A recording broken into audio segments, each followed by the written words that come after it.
আসন্ন নির্বাচনকে পাখির চোখ করে প্রচারের ময়দানে কোমর বেঁধে নামল তৃণমূল কংগ্রেস। পূর্ব বর্ধমানের মন্তেশ্বর বিধানসভা কেন্দ্রে নিজেদের আধিপত্য বজায় রাখতে এবার কোমর বেঁধে নেমেছে ঘাসফুল শিবির। সোমবার মন্তেশ্বরের মণ্ডল গ্রামে এক বর্ণাঢ্য সভার মাধ্যমে শুরু হলো নির্বাচনী রণকৌশল তৈরির কাজ। মণ্ডল গ্রামের একটি অনুষ্ঠান বাড়িতে আয়োজিত এই সভায় উপস্থিত ছিলেন মন্তেশ্বর বিধানসভার তৃণমূল কংগ্রেস প্রার্থী সিদ্দিকুল্লাহ চৌধুরী। প্রার্থীর উপস্থিতি কর্মীদের মধ্যে বাড়তি উন্মাদনা তৈরি করে। এই বিশেষ সাংগঠনিক সভায় সামিল হয়েছিলেন বরপলাশন 1 ও 2 নম্বর গ্রাম পঞ্চায়েত এবং বিজুর 1 নম্বর গ্রাম পঞ্চায়েতের দলীয় প্রতিনিধিরা।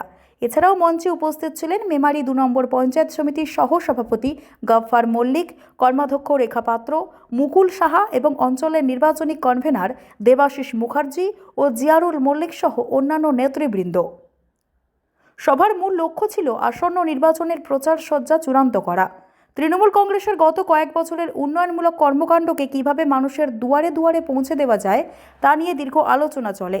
সরকারের জনমুখী প্রকল্পগুলিকে হাতিয়ার করে এবং প্রার্থীর স্বচ্ছ ভাবমূর্তিকে সামনে রেখে ভোট বৈতরণী পার হওয়ার কৌশল বাতলে দেন নেতৃত্বরা। সিদ্দিকুল্লাহ চৌধুরীকে বিপুল ভোটে জয়যুক্ত করতে বুথ স্তরের কর্মীদের একজোট হয়ে কাজ করার নির্দেশ দেওয়া হয় এই সভা থেকে। নেতৃত্বের দাবি, উন্নয়নের নিরিখে সাধারণ মানুষ মমতা বন্দ্যোপাধ্যায়ের পাশেই থাকবেন। সভায় উপস্থিত জনপ্রতিনিধিরা আত্মবিশ্বাসের সাথে জানান, বিভেদের রাজনীতি নয়, বরং উন্নয়নের ধারাকে অব্যাহত রাখতেই মন্তেশ্বরের মানুষ তৃণমূল কংগ্রেসকে ফের বেছে নেবেন। উস্কানিমূলক, ঘৃণামূলক কোন আলোচনা আমার কিন্তু বোঝা গেল। আমি কিন্তু এটা খুব কঠোরভাবে এই 5 বছরে একটা দিন একটা কথা কেউ প্রমাণ করতে পারবেন যে আমার কাছে উস্কানিমূলক কোনো কথা পেয়েছে, বিদ্বেষমূলক কথা পেয়েছে? না। আমরা একসাথে না থাকলে বিজেপি হাঙ্গর আমাদের ক্ষতি করে। মন্ডল গ্রাম সেইভাবে আমাকে রেজাল্ট দেয়নি, খুব পরিষ্কার। কিন্তু আমি চাইছি আপনারা সবাই নজর দিলে 100 মন্ডল গ্রামে পাবো। আপনারা দাঁড়িয়ে থাকুন। আমি যখন ঘুরছি, এই যখন এই নোটবুক তৈরি করেছি, যেখানে যাচ্ছি দিচ্ছি, বুঝতে পারলেন?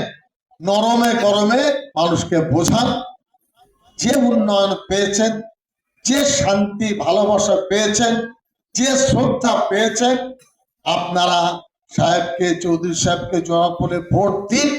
তার থেকে বেশি আপনাদের সম্মান অধিকার পাবে। এটা আসলে কথা স্লোগান দেবেন না, বোঝাতে পারলাম? উন্নয়নমূলক কথা বলবেন। যারা ভালো কথা বলতে পারেন তারা মাইক ধরবেন। আজকে থেকে প্রতিটি বুথ ভিত্তিক যতটা পারবেন 10 জন 5 জন মিলে কাজ শুরু করবেন। 25 থেকে 30 জন আমাদের দিদি ভাই, মা বোনেরা বুথ ভিত্তিক, আমি কিন্তু তাদের মোবাইল নম্বর চাইছি। তুমি বুঝলে, তুই বুঝলে চন্দনা? 25 থেকে 30 আমাদের দলনেত্রী বরদাস্ত করবেন।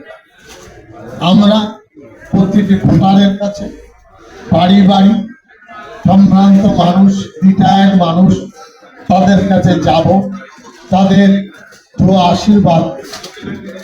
আর মেয়েদের ক্ষেত্রে মহিলা প্রত্যেকটি বুথে 20 থেকে 25 জন মহিলা কর্মী তৈরি করবে।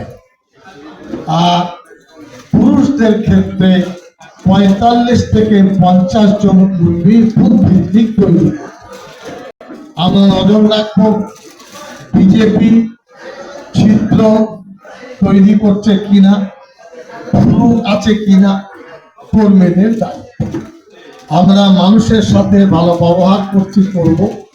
মমতা ব্যানার্জির বিকল্প নেই। আমি দায়িত্ব নিয়ে বলছি, বাংলার জন্য, বাংলাকে সুরক্ষিত করার জন্য মমতা ব্যানার্জির প্রয়োজন। 100টি প্রকল্পের মাধ্যমে আমি রাজ্যবাসীর কাছে উন্নয়নের তালিকা দিয়েছি। তার আমাদের পাশে দাঁড়ায়। আমাদের দৃঢ় বিশ্বাস, উপরওয়ালার মেহেরবানি হলে কর্মীরা যেভাবে উৎসাহ দিয়েছেন, 21 সালে নির্বাচনের যে ফল হয়েছে তার থেকে বহু গুণে মমতা ব্যানার্জির প্রতীক জোড়া ফুল, কাশের উপরে জোড়া ফুল এবং সিদ্দিকুল্লাহ চৌধুরী প্রার্থীকে ভোট দিয়ে জয়যুক্ত করে এক ইতিহাস করবেন পূর্ব বর্ধমান। সকলের প্রতি ভালোবাসা, শ্রদ্ধা।